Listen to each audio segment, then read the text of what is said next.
نبی کریم صلی اللہ علیہ وآلہ وسلم نے فرمایا کہ اونٹ قیامت کے دن اپنے مالکوں کے پاس جنہوں نے ان کا حق زکوٰۃ نہ ادا کیا کہ اس سے زیادہ موٹے تازے ہو کر آئیں گے جیسے دنیا میں تھے، اور انہیں اپنے کھروں سے روندیں گے۔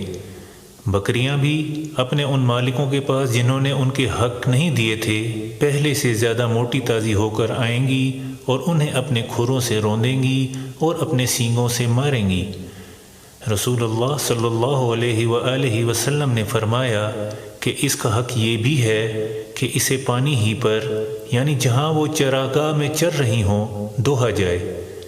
آپ نے فرمایا کہ کوئی شخص قیامت کے دن اس طرح نہ آئے کہ وہ اپنی گردن پر ایک ایسی بکری اٹھائے ہوئے ہو جو چلا رہی ہو، اور وہ مجھ سے کہے کہ اے محمد صلی اللہ علیہ وآلہ وسلم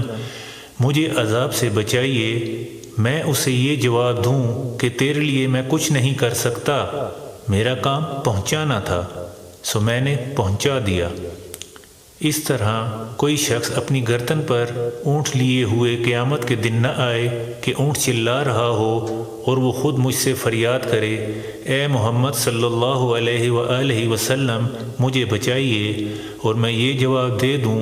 کہ تیرے لیے میں کچھ نہیں کر سکتا، میں نے تجھ کو خدا کا حکم زکوٰۃ پہنچا دیا تھا۔ صحیح بخاری حدیث نمبر 1402۔